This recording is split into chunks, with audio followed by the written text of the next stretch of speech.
اعوذ باللہ من الشیطان الرجیم بسم اللہ الرحمن الرحیم الحمد للہ رب العالمین والصلاة والسلام علی سید الانبیاء والمرسلین وخاتم النبیین اللہم صلی علی محمد وعلی آل محمد کما صلیت علی ابراہیم وعلی آل ابراہیم انکا حمید مجید اللہم بارک علی محمد وعلی آل محمد کما بارکت علی ابراہیم وعلی آل ابراہیم انکا حمید مجید۔ معزز ناظرین، السلام علیکم ورحمۃ اللہ وبرکاتہ۔ جاذب پبلیکیشنز میں خوش آمدید۔ میں محمد سعید جاذب آپ کی خدمت میں حاضر ہوں۔ تعلیم القرآن کا سلسلہ جاری ہے اور میں آپ کی خدمت میں آج سے سورۃ الانعام کی تفصیلات و تشریحات لے کر حاضر ہوں۔ ناظرین، آج سے سورۃ الانعام کا آغاز ہوتا ہے اور آج سورۃ الانعام کا تعارف آپ کی خدمت میں پیش کرتا ہوں۔ ناظرین، اس سورہ مبارکہ کا نام الانعام ہے۔ اس کی آیات کی تعداد 165 ہے اور اس کے رکوع میں 20 ہیں۔ اس کے کلمات کی تعداد 3100 ہے اور حروف کی تعداد 12935 ہے۔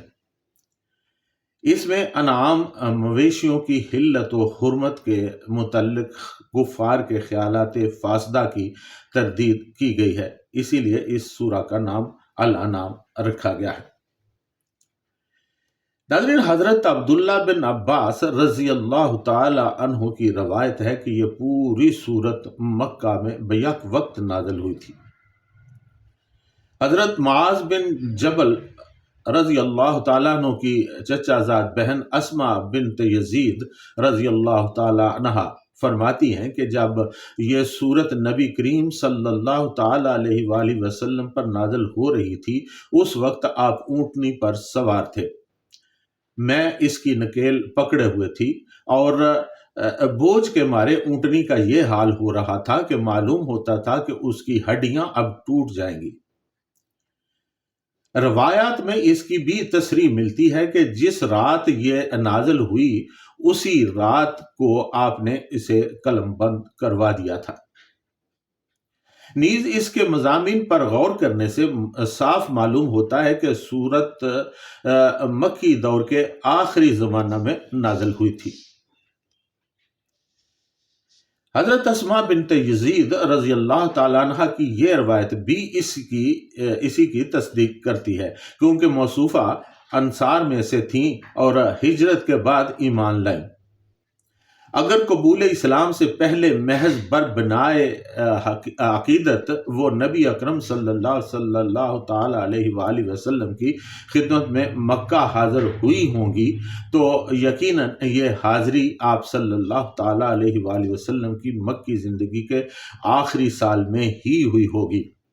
اس سے پہلے اہل یثرب کے ساتھ آپ صلی اللہ تعالیٰ علیہ وآلہ وسلم کے تعلقات اتنے بڑے ہی نہ تھے کہ وہاں سے کسی عورت کا آپ صلی اللہ تعالیٰ علیہ وآلہ وسلم کی خدمت میں حاضر ہونا ممکن ہوتا۔ ناظرین، حضرت پیر کرم شاہ صاحب رحمۃ اللہ علیہ اپنی تفسیر ضیاء القرآن میں لکھتے ہیں کہ اس سورت کے سال نزول کا تعین مشکل ہے، لیکن مختلف قرائن اور شواہد کے پیش نظر بعض محققین کا خیال ہے کہ حضور نبی کریم صلی اللہ تعالی علیہ وآلہ وسلم کی مکی زندگی کے آخری حصہ میں ہجرت سے کچھ عرصہ پہلے سورت نازل ہوئی۔ اور ناظرین، امام حافظ عماد الدین ابن کثیر رحمۃ اللہ علیہ نے حضرت عبداللہ بن عباس رضی اللہ تعالیٰ عنہ، حضرت اسماء بنت یزید رضی اللہ تعالیٰ عنہ اور حضرت انس بن مالک رضی اللہ تعالیٰ عنہ کے حوالے سے وہی روایت نقل کی ہے۔ وہ لکھتے ہیں کہ سورۃ الانعام مکہ شریف میں رات کے وقت یک بارگی نازل ہوئی۔ 70,000 فرشتے اسے لے کر حاضر ہوئے اور بلند آواز سے تسبیح پڑھتے جا رہے تھے۔ سبحان اللہ و بحمدہ سبحان اللہ العظیم۔ یہ وہ تسبیح ہے جو فرشتے پڑھ رہے تھے، اور فرشتوں کی اس تسبیح کی گونج سے زمین کانپ رہی تھی۔ اسی کو حضرت عبداللہ بن عمر رضی اللہ تعالیٰ عنہ نے بھی روایت کیا ہے۔ ناظرین، زمانہ نزول متعین ہو جانے کے بعد ہم بآسانی اس پس منظر کو دیکھ سکتے ہیں جس میں یہ خطبہ ارشاد ہوا ہے۔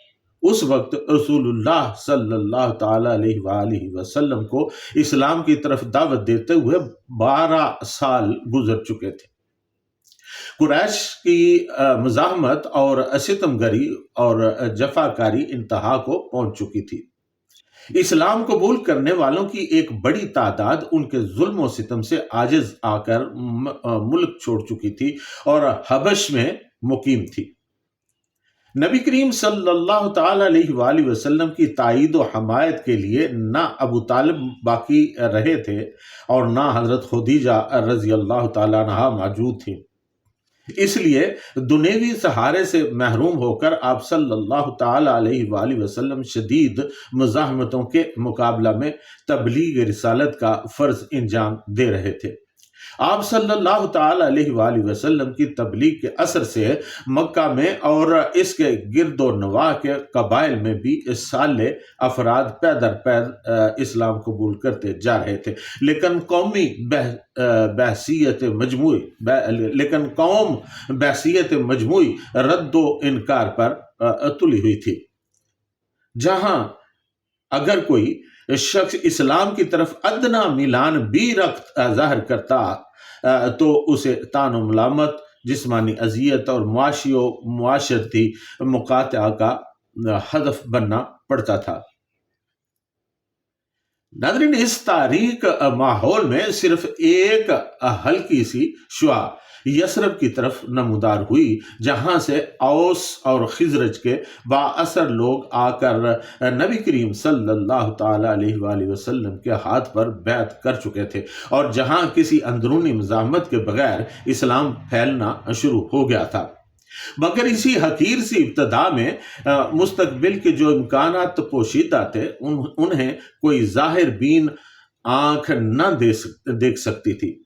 بظاہر دیکھنے والوں کو جو کچھ نظر آ رہا تھا وہ بس یہ تھا کہ اسلام ایک کمزور سی تحریک ہے، جس کی پشت پر کوئی مادی طاقت نہیں، جس کا دائی اپنے خاندان کی ضعیف سی حمایت کے سوا کوئی زور نہیں رکھتا، اور جسے قبول کرنے والے چند مٹھی بھر بے بس اور منتشر افراد اپنی قوم کے عقیدہ و مسلک سے منحرف ہو کر اس طرح سوسائٹی سے نکال پھینکے گئے جیسے پتے اپنے درخت سے جھڑ کر زمین پر پھیل جائیں۔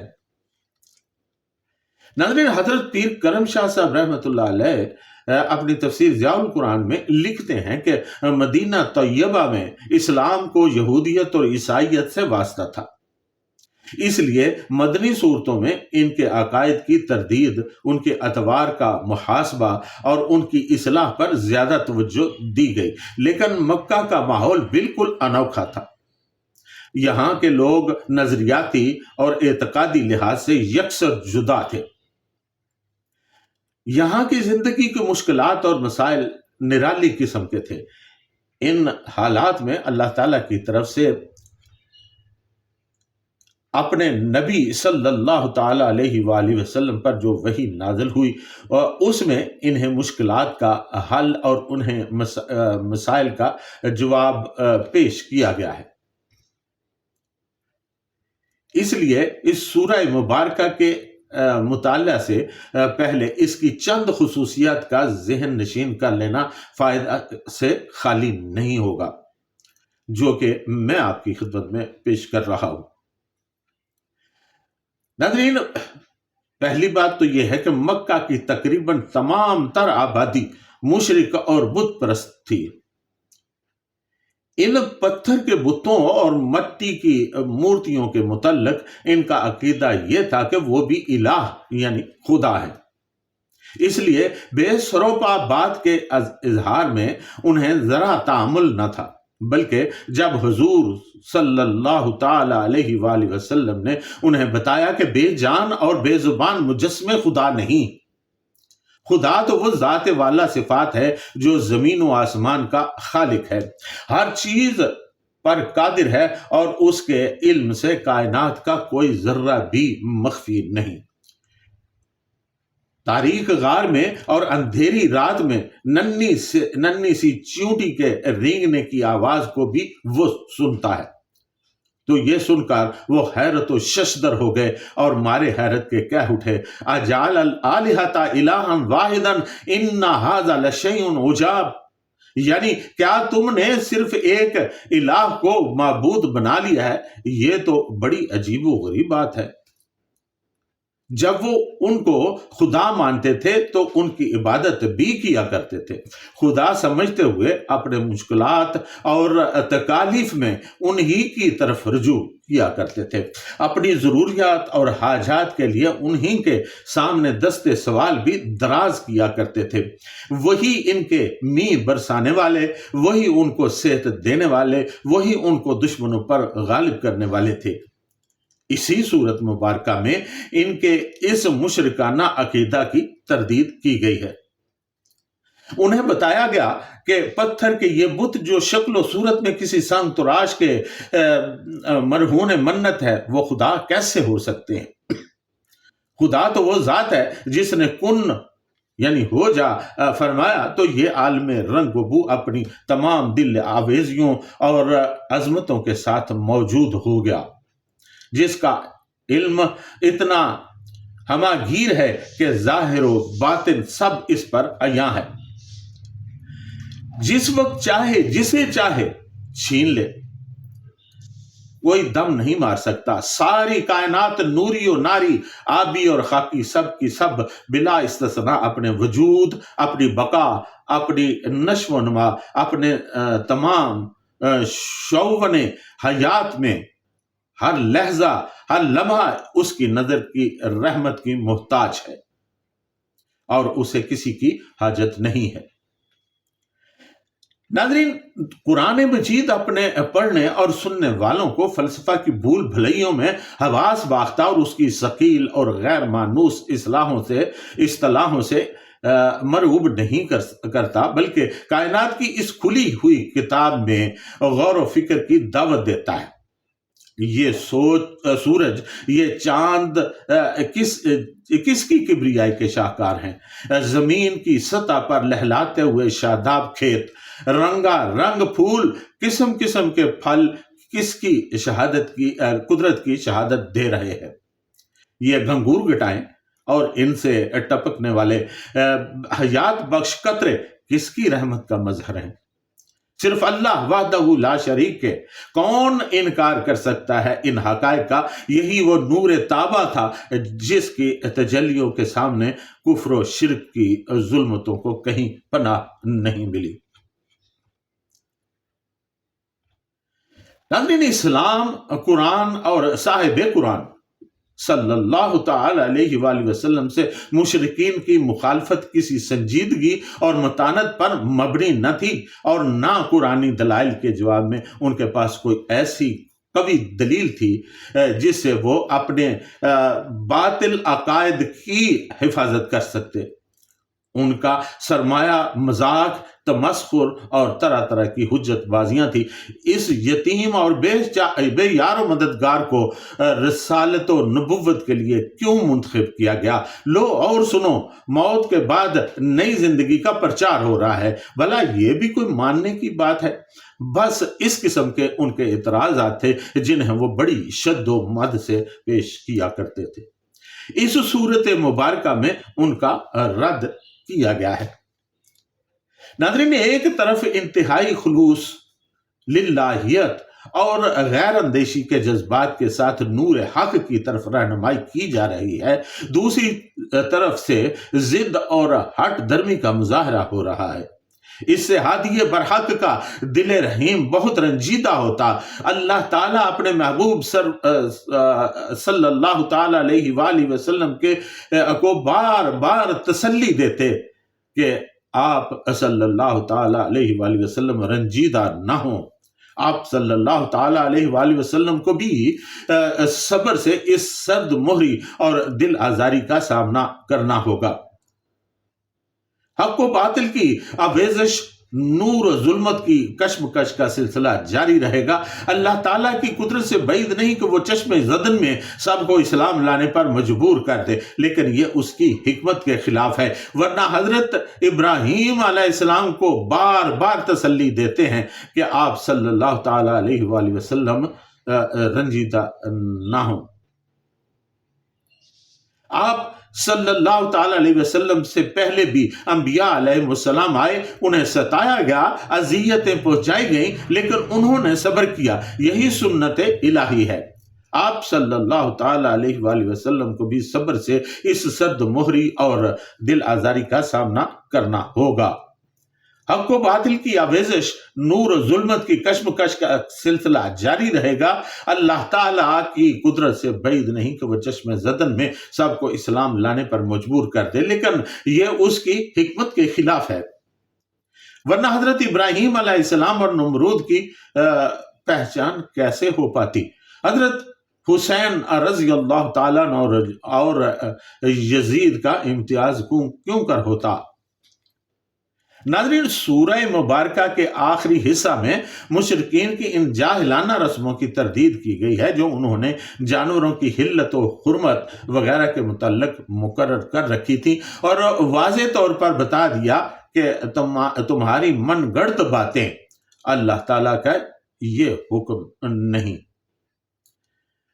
ناظرین، 15ویں رکوع میں مکارم اخلاق کی تعلیم دی گئی ہے اور اخلاق رذیلہ سے اپنے حکیمانہ انداز میں منع کیا گیا ہے۔ اللہ تعالیٰ نے اس سورت کے آخری رکوع میں اپنے محبوب سرور کائنات صلی اللہ تعالیٰ علیہ وآلہ وسلم کو حکم فرمایا ہے، قُلْ إِنَّ صَلَاتِي وَنُسُكِي وَمَحْيَايَ وَمَمَاتِي لِلَّهِ رَبِّ الْعَالَمِينَ لَا شَرِيكَ لَهُ وَبِذَلِكَ أُمِرْتُ وَأَنَا أَوَّلُ الْمُسْلِمِينَ کا اعلان کریں۔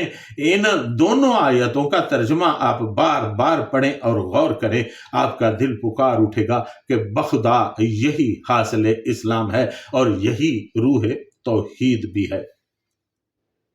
ناظرین، یہ تھا سورۃ الانعام کا تعارف جو میں نے آپ کی خدمت میں پیش کیا۔ اللہ تعالیٰ سے دعا ہے کہ اللہ تعالیٰ ہمیں اس سورہ مبارکہ کو صحیح معنوں میں سمجھنے اور پھر ان کو اس پر عمل کرنے کی بھی توفیق عطا فرمائے۔ ناظرین، قرآن مجید کے حقائق ہمارے لیے غنیمت ہیں۔